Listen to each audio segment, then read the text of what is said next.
Então, na semana passada, o escrito, de dívida que nós mesmos escrevemos à mão e assinamos, que nos era prejudicial, foi removido inteiramente e encravado na cruz. Foi cancelado, removido e encravado na cruz. E Paulo disse que isso foi feito por Deus quando ele tirou o poder, despojou os principados e potestades. E ele fez isso publicamente, para que todos soubessem, do que foi feito. Então, nada publicamente pode nos condenar, porque fomos perdoados, justificados publicamente. Tudo isso que Deus fez por nós, Ele fez de maneira pública, para não permitir nenhuma condenação aos que foram perdoados. Bênção.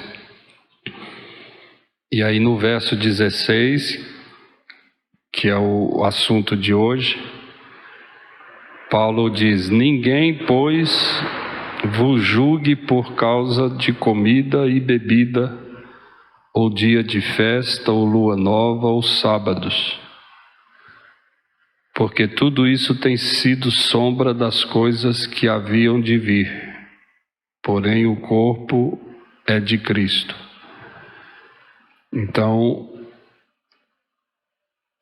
se anteriormente, nós fomos perdoados, toda a nossa dívida foi cancelada, removida e encravada na cruz, e Ele despojou os principados e potestades, não tem porquê alguém, por isso ele começa o verso 16 dizendo: ninguém pode mais julgar a gente, ou os eleitos, os que foram perdoados, os que estão libertos. Ninguém vos julgue por nada. Mas aí ele até especifica aí, por causa de comida, bebida, dia de festa, lua nova ou sábados, que eram festas ou cerimônias do Antigo Testamento. Isso significa que na igreja de Colossenses, dos Colossenses, com certeza haviam lá judeus que estavam impondo, a prática de comidas e bebidas, dias de festa, lua nova, de sábados, tentando misturar isso com os ensinos, de filosofia que nós já estudamos aqui antes, e com mandamentos de homens e doutrinas religiosas não procedente do Evangelho de Cristo, mas eles estavam ali fazendo uma salada, misturando tudo isso. E quem fugisse a isso, ou não se submetesse a isso, eram julgados, eram discriminados na igreja de Colossenses. Então, Paulo está querendo colocar estas questões junto com aquilo que ele falou antes, de que nós fomos perdoados, estas questões foram canceladas, removidas e encravadas na cruz. Mas no que se refere às festas, aos sábados, à lua, essas questões que ele menciona aqui, ele mesmo diz aqui que tudo isso eram sombras de coisas que haviam de vir, e que se cumpriram quando Cristo veio. Então, Cristo veio, estas coisas apontavam para Cristo, foram cumpridas. Então, bênção. Então, que ninguém julgue, né, por causa disso, porque já foram cumpridas. E aquelas cerimônias no Antigo Testamento, as festas, os sábados e tudo, apontavam para Cristo, eram sombras, né, do que viria. Então Paulo traz a lucidez. Então que ninguém julgue a igreja, que é o corpo de Cristo, né? Ninguém julgue por estas coisas. E aí no verso 18 ele põe outro, pela segunda vez ele diz: ninguém se faça árbitro contra vós outros, pretextando humildade e culto dos anjos. A expressão aí, culto dos anjos, pode ser traduzida como culto com os anjos. Porque haviam pessoas lá, ensinos lá na igreja de Colossos, onde os crentes lá, os membros da igreja, estavam sendo ensinados a invocar a presença de anjos nos cultos, né? Como se os anjos realmente estivessem ali cultuando com eles, presentes com eles, porque eles foram ensinados que os astros, tanto os criados, estrelas, sol, lua, como também os metafísicos, né? Ou seja, os espíritos, os anjos, todos eles faziam parte quando a igreja se reunia. Então, é aquele misticismo exacerbado que havia lá.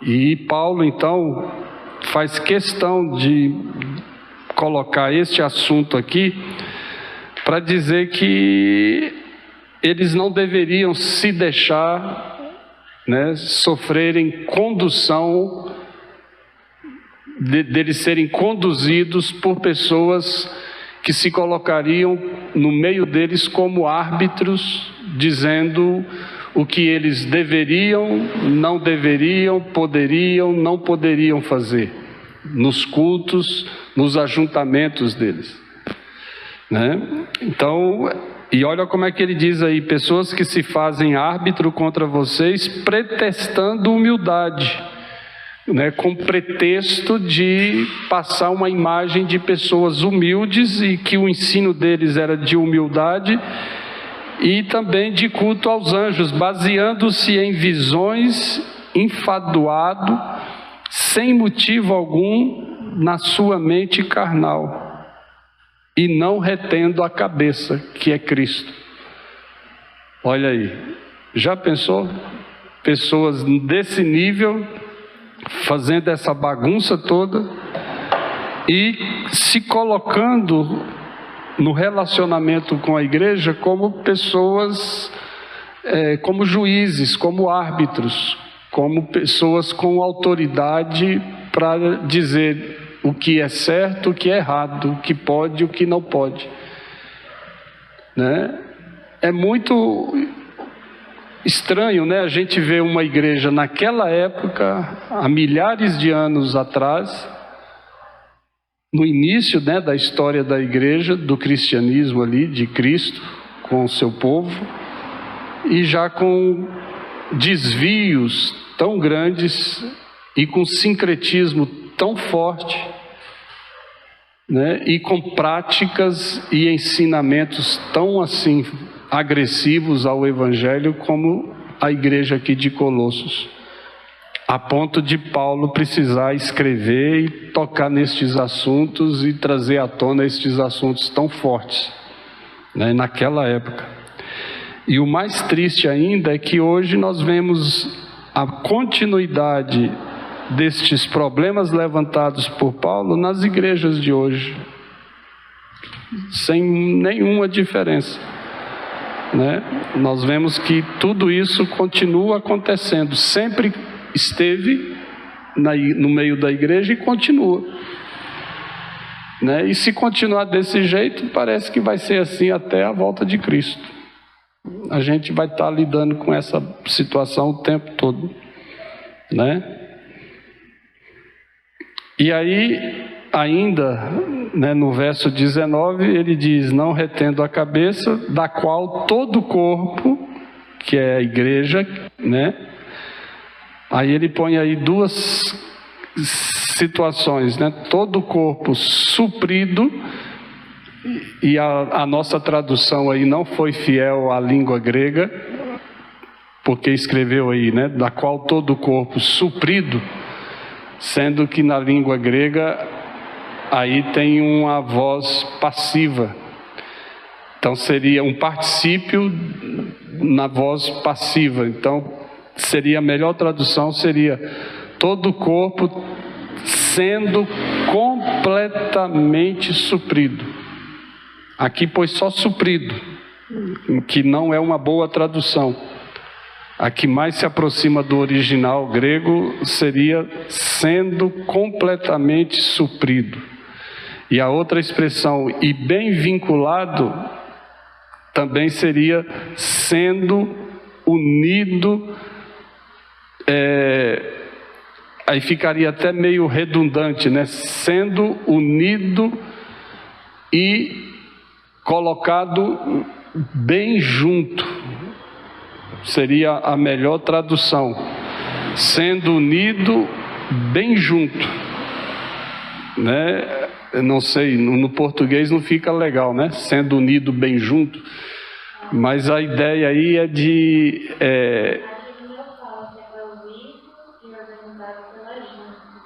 Isso, né? Então, ele fala aí que para ninguém julgar, para ninguém se colocar como árbitro, porque se isso acontecer, a tendência é o corpo, que é a igreja, não ser completamente suprido e o corpo deixar de estar completamente unido, vinculado, bem junto. Estão entendendo? Então, Paulo diz: ninguém vos julgue, ninguém se faça árbitro entre vós sobre todas estas coisas, porque se isso acontecer, vocês não vão reter a cabeça do corpo. Se não reter a cabeça do corpo, que é Cristo, o que vai acontecer? O corpo vai deixar de ser completamente suprido e vai deixar de ser totalmente unido, né? De ficarem completamente juntos. Então, para isso não acontecer, ninguém vos julgue por comida, bebida, por estas outras coisas, que eram sombras do que viria a acontecer. Portanto, se era sombra, Cristo já veio, então tudo isso já se cumpriu em Cristo. Então ninguém tem mais necessidade ou motivo de julgar nenhum de nós por comida, por estas coisas que apontavam para Cristo. Se elas apontavam e Cristo veio, então não tem porquê, cai por terra toda a necessidade de julgamento, porque tudo isso apontava para Cristo, era sombra da vinda de Cristo, e Cristo veio, então perde-se toda a necessidade de julgamento. E não se deixe levar por ninguém que se coloque entre vocês ou no meio de vocês como árbitro, né, pretextando aí humildade e ensinos, né, que só expressa aí a mente carnal deles e tal.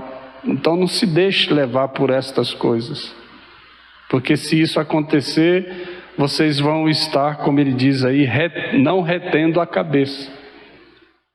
E se isso acontecer, o corpo não vai ser totalmente suprido e nem bem vinculado, né? Então ele diz: não deixe isso acontecer, porque o corpo precisa ser bem suprido e bem vinculado por suas juntas e ligamentos, para que possa produzir esse resultado aí. Qual o resultado? Crescimento, que cresce, que cresce o crescimento que procede de Deus. Esse é o verdadeiro crescimento que a igreja precisa ter em toda a terra. O crescimento que procede do crescimento de Deus. Crescer o crescimento que procede de Deus. Crescer o crescimento que procede de Deus. Este é o objetivo de todas as igrejas que se dizem cristãs. Crescer o crescimento que procede de Deus. Para que isso possa acontecer, não pode existir no meio da igreja ninguém julgando, ninguém sendo árbitro destas coisas aí que já foram cumpridas. Se isso acontecer, não vai ter o crescimento que procede de Deus. Pode ter qualquer outro crescimento, mas não o crescimento que procede de Deus. Está aí uma boa questão, né, para nós pensarmos como igreja. Como identificar um crescimento que não procede de Deus? E como identificar um crescimento que procede de Deus? Vocês têm alguma ideia? Vamos pôr a cabeça aí para pensar? Qual é o crescimento que não procede de Deus? E qual é o crescimento que procede de Deus? Vamos lá.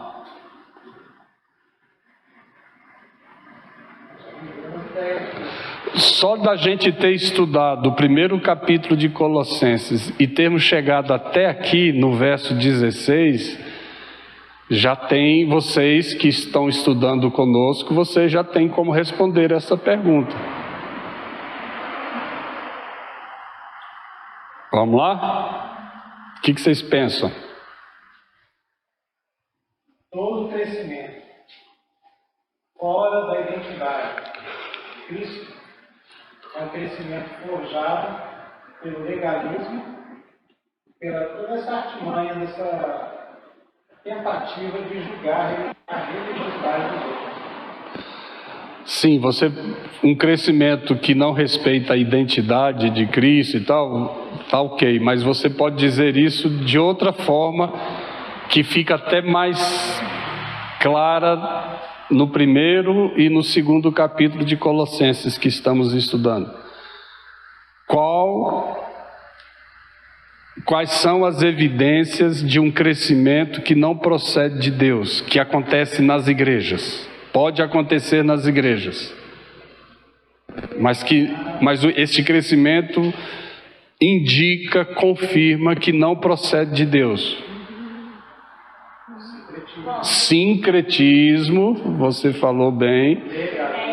Legalismo, vãs filosofias, né? Olha aí, tudo isso, usos e costumes, né? Proibições, julgamentos da circuncisão. Olha aí, tantas evidências que Paulo mostrou que podem existir na igreja, pode até atrair pessoas, pode fazer a igreja até crescer numericamente, mas não procede de Deus. Não procede de Deus. Julgamentos, tudo isso. Se eu desse essa atividade para você levar para casa, né, e trazer escrito num papel vários exemplos de crescimentos que não procede de Deus, você iria trazer uma folha bem carregada, só nesses primeiros capítulos aí de Colossenses, né? Mas então, vamos citar agora o que confirma o crescimento que procede de Deus numa igreja. O Alexandre citou um exemplo aí, que é a identidade de Cristo. Mas vamos lá, vamos trazer à mente aí que alguns crescimentos que procede de Deus, que a igreja tem que crescer porque procede de Deus.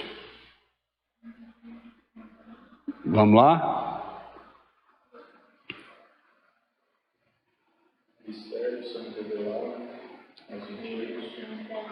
O mistério, ou seja, qual é o mistério de Deus que foi revelado aos gentios? Cristo em vós, esperança da glória. Então, qual é exemplos de crescimento que procede de Deus? Então seria o quê?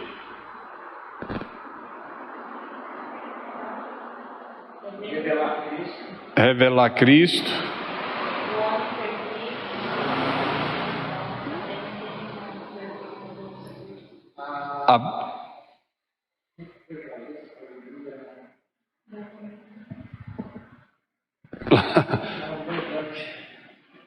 Uma ênfase que Colossenses dá muito, a centralidade de Cristo na igreja, né? Porque tudo veio dele, ele é antes de todas as coisas, Deus fez tudo apontar para Cristo, ele é a expressão exata do ser de Deus, né? Então, quando uma igreja enfatiza a centralidade de Cristo, o mistério de Cristo, né? A pessoa de Cristo, tudo em Cristo, tudo para a glória dele, né? Tudo por ele, para ele. Então, quando uma igreja enfatiza isso no seu comportamento, nos seus movimentos, na sua obediência, na sua prática, no seu ensino, nas suas boas obras, então quando uma igreja faz isso, então ela vai experimentar o crescimento que procede de Deus. Quando ela rejeita aquilo que é contrário, que não contribui para a centralidade de Cristo, para a exaltação de Cristo, né? Então ela cresce o crescimento que não procede de Deus. Mas quando ela põe Cristo no centro, em tudo, então ela cresce o crescimento que procede de Deus. Agora, qual desses dois crescimentos é mais palpável, mais sentido, mais percebido no mundo? O crescimento que não procede de Deus. Por quê? Porque é o crescimento que mais chama atenção no sentido de holofote, fama, né, riqueza, poder. Já se Cristo for o centro de uma igreja, essa igreja com certeza não está preocupada com dinheiro, com estrutura, com fama. Percebe? Então, o crescimento que mais é palpável, tangível, perceptível no meio de uma comunidade, no meio de um país, geralmente é o crescimento que não procede de Deus. Mas aí, você que está me ouvindo pode questionar: ai pastor, então essas igrejas, esses crescimentos aí que estão estrondosos e tudo aí, então está tudo em xeque-mate? Então não é radicalismo a gente afirmar então que uma igreja que cresce estruturalmente, economicamente, né, na fama, no conhecimento do povo aí, no conceito popular, então esses crescimentos não procedem de Deus? Não, é temerário a gente afirmar isso, né? Porque aí nós estaríamos fazendo outra coisa, que é julgar. E que Paulo já condenou aqui: ninguém julgue, ninguém se faça árbitro entre vós, contra vós, né? Mas o que nós precisamos é entender cada crescimento, porque se a igreja cresce numericamente, financeiramente, pode ser que nela Cristo é o centro, né? Então não podemos ser radicais e codificar de uma maneira tão simplória, né, dizendo que se destaca muito, fica famosa, cresce, tem muita estrutura, muito dinheiro, este crescimento não procede de Deus? Não, não é por aí. Mas nós precisamos ter sabedoria, bom senso, lucidez, para procurar saber identificar o crescimento que não procede de Deus e o crescimento que procede de Deus. Paulo está dizendo aqui que quando o corpo de Cristo é completamente suprido e bem vinculado nas suas juntas e ligamentos, esse corpo cresce o crescimento que procede de Deus. Então tem que ter unidade, tem que ser bem vinculado, todas as juntas e ligamentos, todos os dons dos membros da igreja têm que se completar para a igreja ser edificada. E quando o corpo é completamente bem suprido, bem alimentado, com o conteúdo certo, com a plenitude de Cristo, que é o que Paulo falou aí no primeiro e no segundo capítulo, então, quando isso acontece, a igreja, o corpo, cresce o crescimento que procede de Deus. Correto? E aí no verso 20 ele diz: se morrestes com Cristo para os rudimentos do mundo, por que, como se vivesseis no mundo, vos sujeitais a ordenanças? 2 pontos. Não manuseis isto, não proves aquilo, não toques aquilo outro. Segundo os preceitos e doutrinas dos homens, pois que todas estas coisas com o uso se destrói. Tais coisas com efeito têm aparência de sabedoria, como culto de si mesmo e de falsa humildade, e de rigor ascético. Todavia, não tem valor algum contra a sensualidade. E aí Paulo conclui, né, o segundo capítulo dizendo isso aí. Se nós morremos com Cristo para os rudimentos do mundo, não devemos voltar, em hipótese alguma, a nos sujeitarmos a ordenanças, né? Tipo, não manuseie isso, não toque naquilo, não coma isso, não faça isso, não vá ali, não vá acolá. Porque se não tomarmos cuidado, e se a gente aceitar, se sujeitar a estas ordenanças que são doutrinas e preceitos dos homens, nós vamos estar anulando ou ignorando ou rejeitando termos morrido com Cristo. Se morremos com Cristo, todas estas coisas perderam valor, sentido, propósito e objetivo nas nossas vidas, na vida dos cristãos. Mas é o contrário, né, que nós vemos hoje. Nós vemos hoje uma cristandade cada vez maior, de gente gostando disso, né? Precisando disso, precisando desses preceitos e mandamentos, doutrinas de homens. Nós temos hoje uma cristandade cada vez maior de pessoas que dizem que morreram em Cristo, mas os seus movimentos aqui na terra, a sua caminhada aqui é como se essas pessoas ainda não estivessem mortas ou não morreram em Cristo, porque elas ainda acreditam que precisam não tocar, não comer, não beber, precisam seguir esses controles, estes preceitos e mandamentos humanos, religiosos, para que elas possam verdadeiramente se sentirem participantes do processo. Eu vou usar aqui um superlativo, né? Uma das maiores vontades do ser humano é de não ser salvo livremente, sem mérito nenhum, sem esforço nenhum.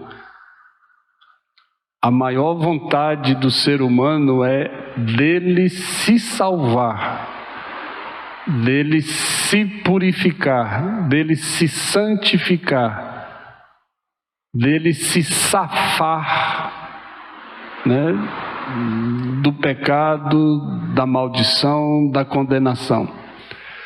Eu poderia, né, acho que foi o Paulo Júnior, né, do Sal da Terra, que falou que a maior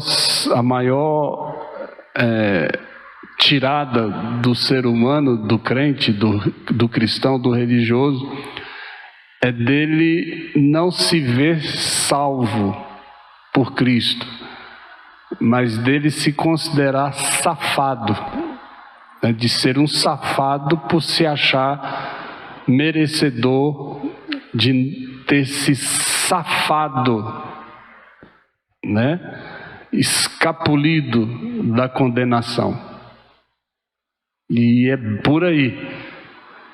Por isso que as doutrinas e mandamentos dos homens ensinados nas igrejas faz com que estas igrejas tenham muito maior participação, atração das pessoas, porque ao entrar lá e serem ensinadas de que não podem comer, não podem beber, não podem isso, não pode aquilo, fazem delas mais santas, mais merecedoras daquilo que a palavra de Deus diz que está preparado para elas, que é a salvação, a vida eterna.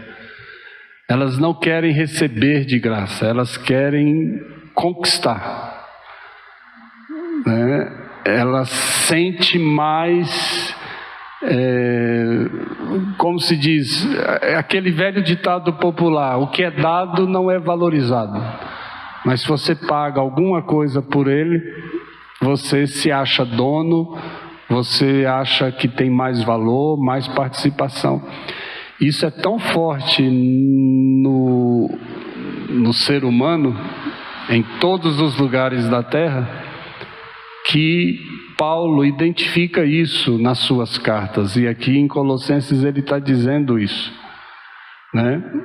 Ou seja, quando uma pessoa não morre com Cristo para os rudimentos do mundo, é porque ela quer continuar viva, ela quer continuar ditando como tem que ser a salvação dela, como que ela quer ser salva.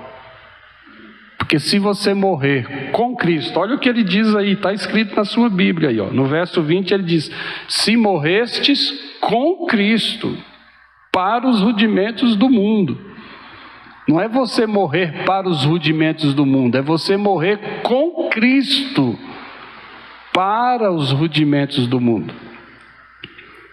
Então, se uma pessoa não aceita essa afirmação de Paulo, e ela não quer morrer com Cristo para os rudimentos do mundo, é porque ela quer participar, ela quer ser salva, ela quer se salvar, se safar, né? Ela quer participar para ela poder se sentir respeitável, né?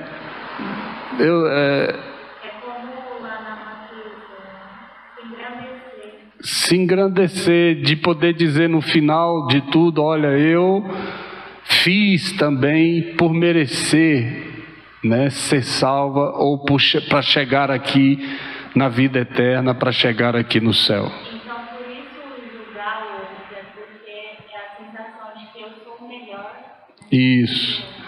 Isso. Quem morre com Cristo para os rudimentos do mundo não julga ninguém, não se põe como árbitro de ninguém e não se sujeita novamente aos mandamentos e às doutrinas e aos preceitos humanos, porque não vê necessidade disso e ver que Cristo a libertou totalmente de tudo isso, né? Mas como eu disse e volto a repetir, quando nós pregamos o Evangelho e quando nós estamos evangelizando alguém, discipulando alguém, nós temos que tomar muito cuidado e nos esforçarmos por demais para convencer, né, a pessoa, para levá-la ao entendimento de que ela não pode fazer absolutamente nada, porque se ela é verdadeiramente convertida e aceitou a Cristo, então ela morreu com Cristo para os rudimentos do mundo. Então ela não tem por que se submeter novamente àquelas antigas ordenanças.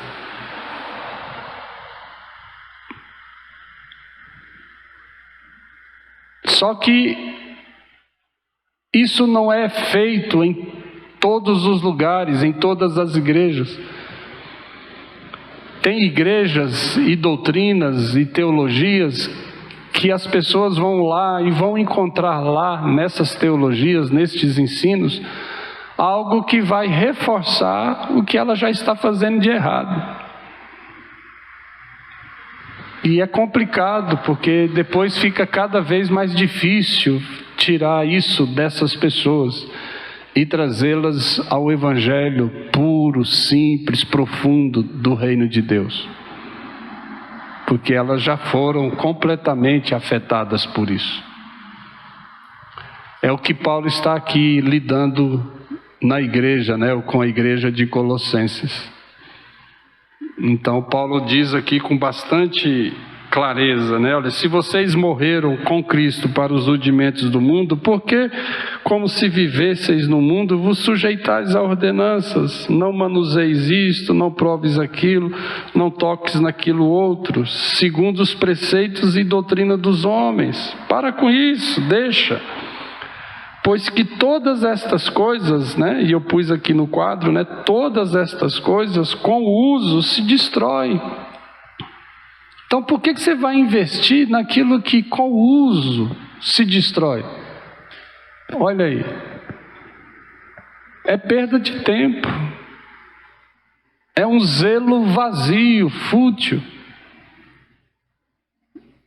Então Paulo diz: todas estas coisas com o uso se destroem. Não perca tempo com isso, não. Tais coisas, com efeito, têm aparência de sabedoria. Pode até parecer que é sábio. Ou como culto de si mesmo. É culto que começa e termina em si mesmo. Não vai além de você. Só você se sente bem com isso. E você só faz bem a si mesmo, mas não ao corpo de Cristo. E se não faz ao corpo de Cristo, é culto a si mesmo. E se é culto a si mesmo, foge disso. É paganismo, é destruição. Aí ele diz: e de falsa humildade, e de rigor ascético. Né? Ou seja, de rigor ascético é aquele rigor de separação, de purificação individual. Isso leva a pessoa, rigor ascético, leva a pessoa a se afastar do corpo, do rebanho, porque ela não quer se contaminar com ninguém, porque só ela se vê completamente pura, santa, porque ela não come isso, não bebe aquilo, não usa isso, não pratica isso. Isso leva a pessoa a olha a expressão que Paulo usou aí, rigor ascético. Faz a pessoa se achar a mais pura da igreja, a mulher que mais ora, a mais santa, a que conhece mais a Bíblia, a que tem uma vida mais consagrada, santificada. São pessoas que chegam a esse rigor ascético. é só estrago, é culto a si mesmo, é falsa humildade, é de rigor ascético. Mas aí ele diz: todavia, nada disso tem valor algum contra a sensualidade. E a palavra sensualidade aí, na língua grega, que poderia ser traduzida para nós aqui com melhor clareza, seria gratificação da carne. Ou seja, não tem valor algum naquilo que significa gratificação da carne, ou seja, satisfação da carne, que ele traduziu aí por sensualidade. Nada disso vai gratificar a carne, vai satisfazer a carne.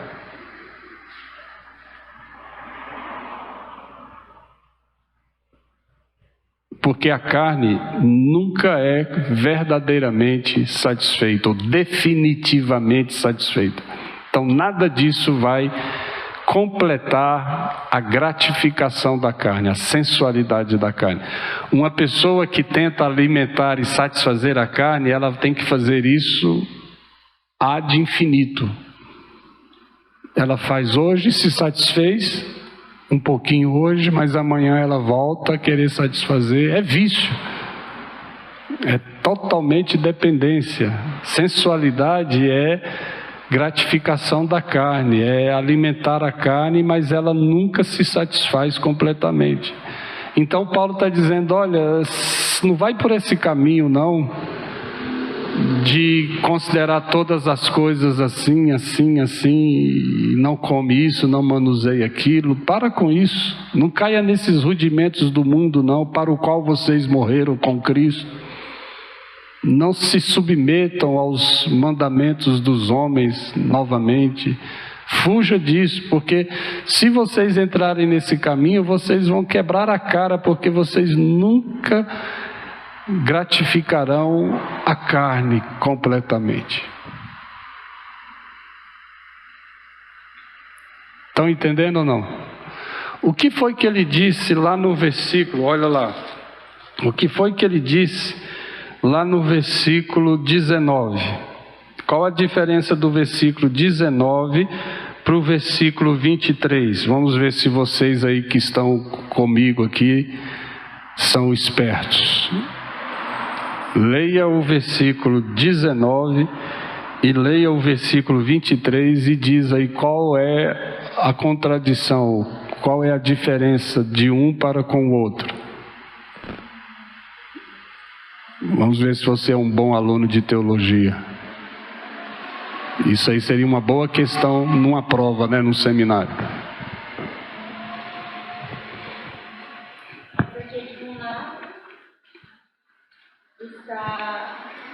A ligação com a cabeça, que é Cristo, né, junto com a ligadura, né, que é ficar um corpo junto para o crescimento e o aumento de Deus, né?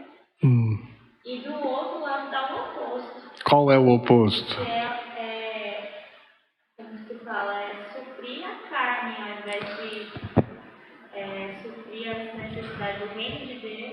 Isso, muito bem.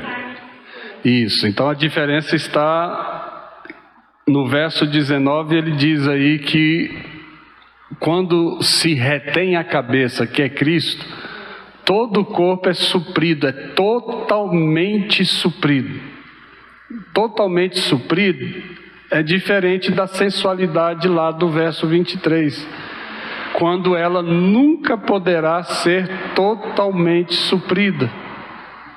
Então no verso 19 ele diz que quando a cabeça, que é Cristo, é retida, é respeitada, é amada, é honrada, é servida, é reconhecida, todo o corpo é bem suprido, totalmente suprido, não falta nada. Por isso que gera o crescimento que procede de Deus, que glorifica a Deus.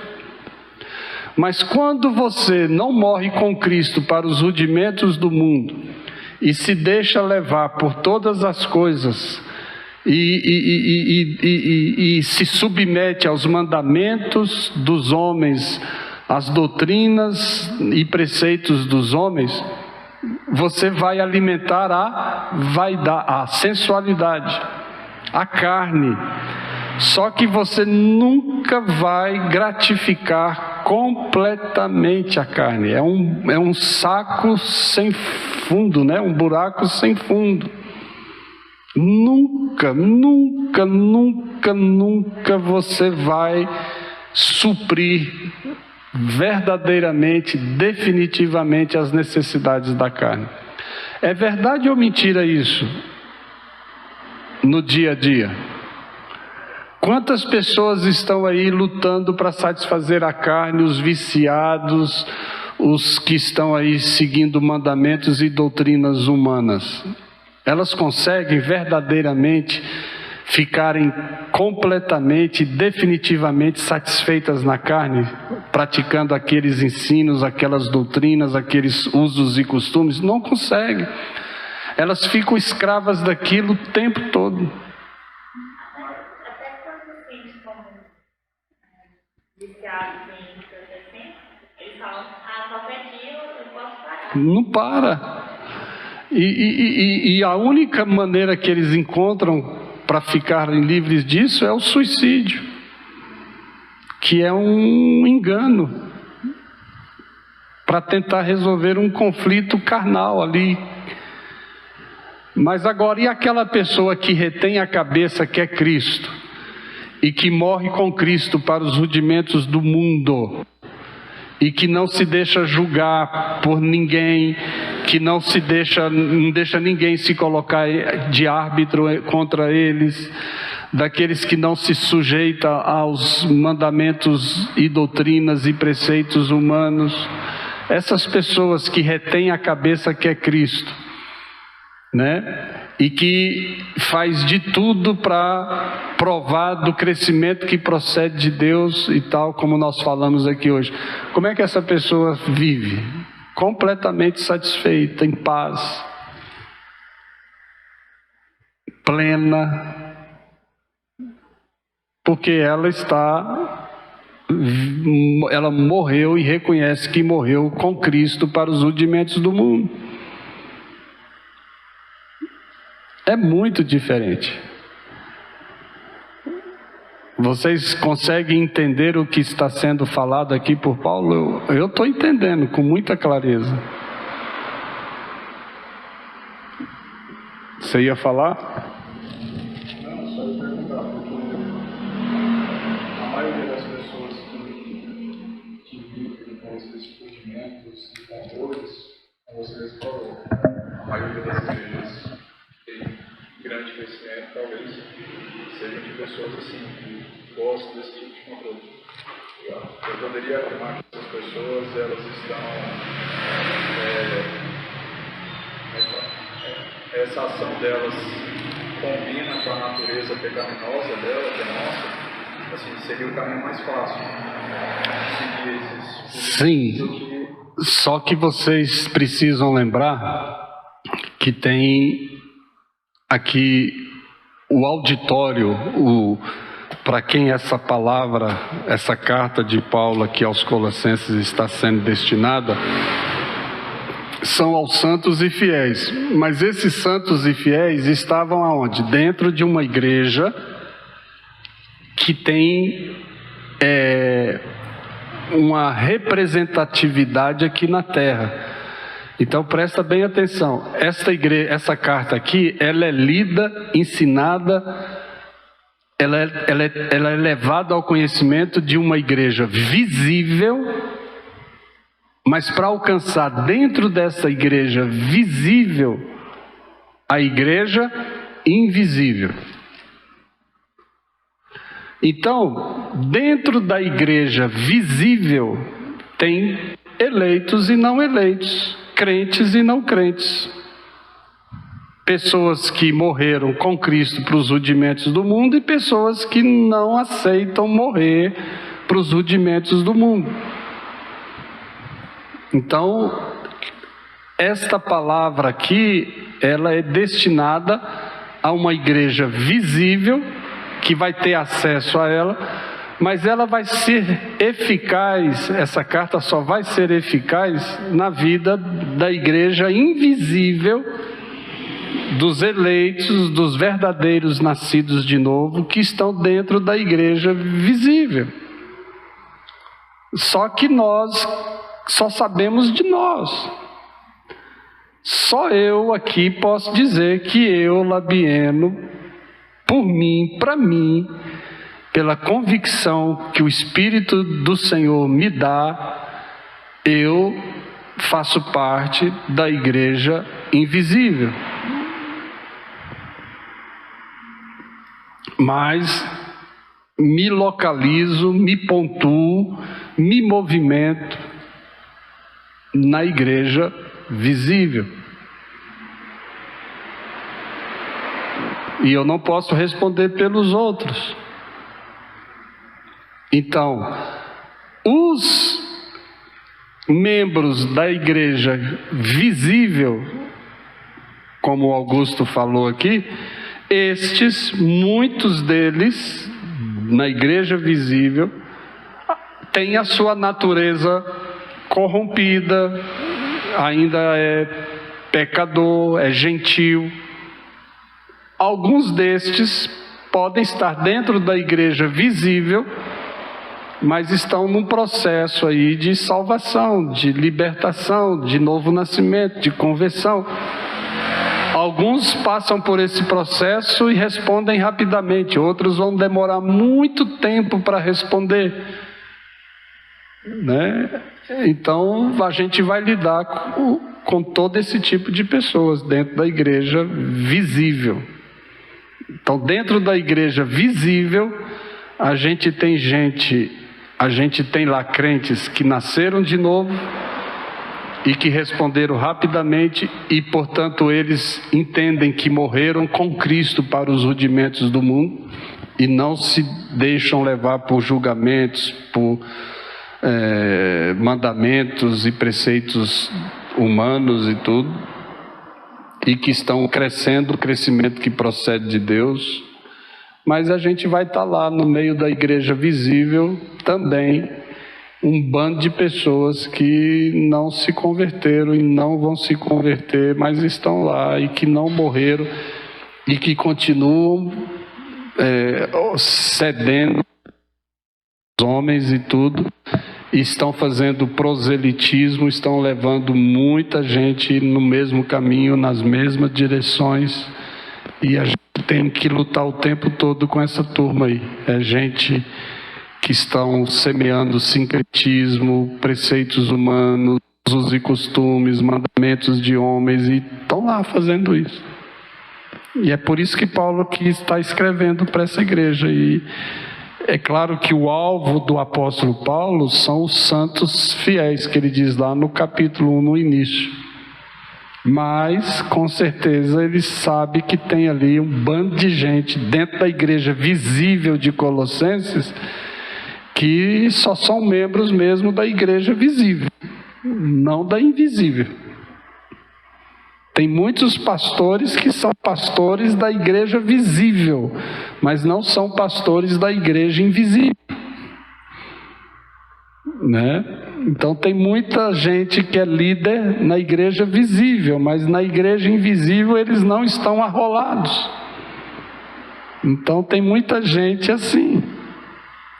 E a Bíblia e a carta de Paulo é direcionada à igreja invisível, mas que está dentro da igreja visível. Por isso que, quando Jesus fala com seus discípulos, buscar discípulos, ele nunca se refere àquela multidão que viu os milagres. Não. Não é a multidão. Discípulos só os de Cristo, os que nasceram de novo. Por isso que é comum a gente falar um crescimento que não é aquele escandaloso. Isso. Lá em Mateus 28, quando Jesus diz, fazei discípulos de todas as nações, é para trabalhar discípulos daqueles que são eleitos, porque quem não é eleito não vai ser feito discípulo em hipótese alguma da igreja visível. Lá em Mateus 28, Jesus está mandando fazer discípulos da igreja invisível.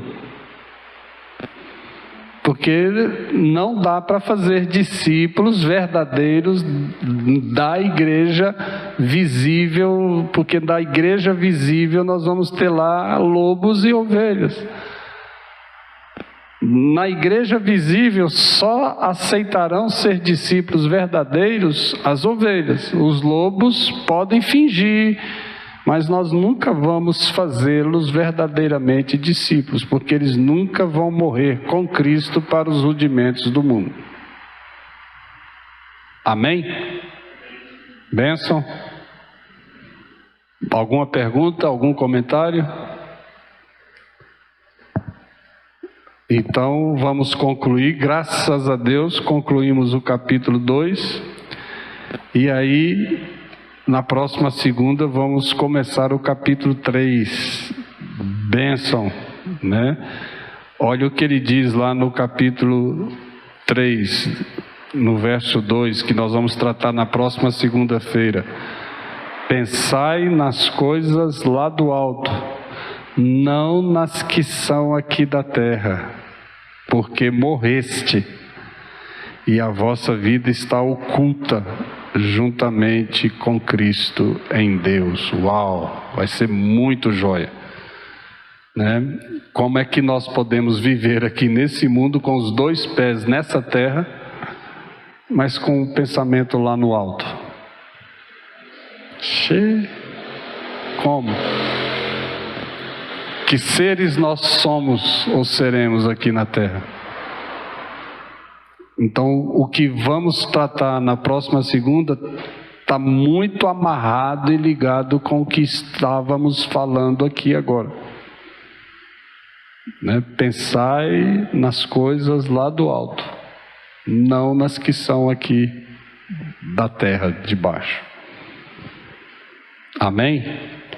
Então não vamos, perder na próxima segunda-feira. Vai ser bomba, porreta. Amém?